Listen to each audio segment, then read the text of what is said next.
we're talking about allegiance, and particularly like the Pledge of Allegiance.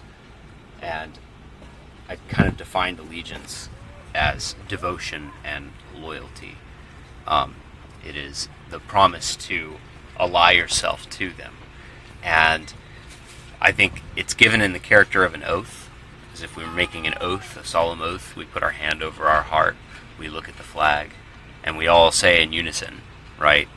And we pledge allegiance, right? Devotion and loyalty to the flag, right? So we're promising in an oath character, in an oath kind of promise, our loyalty to the flag of the United States of America, right? And for which she stands, right? It goes on to define it. It says, one nation under God, indivisible, with liberty and justice for all. The most redeeming thing about the pledge is the fact that it says under God, right? Yeah. Because that, if a nation is under God, then presumably our submissiveness and our responsiveness is commanded by God, and so we will, for the sake of God, obey. And a society that is under God will submit to that as their ruling, their ultimate.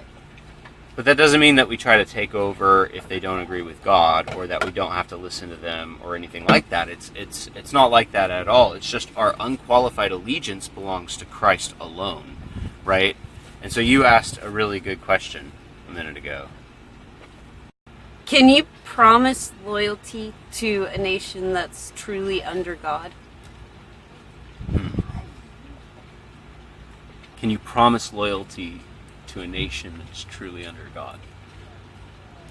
Can you promise loyalty to a pastor who's truly under God?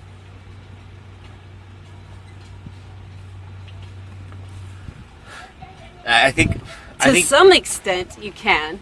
Yeah, that's right. That's right. To some extent.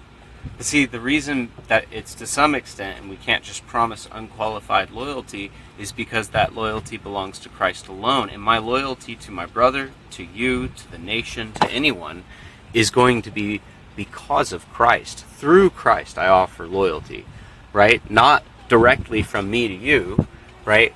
But through God and because of Him and by means of Him, you have my loyalty, right? And so my loyalty ultimately, first and foremost, belongs to God. And so there are certain things that, even though I want and desire to be in full submission to the governing authorities, there are certain things that I cannot do. And those things are dictated by my conscience, by the Holy Spirit. Those things are dictated by what God says, direct commands. And it's not just that the government must go against a direct commandment from God. It's not nearly so legalistic. The issue is whether or not we're in obedience to Him.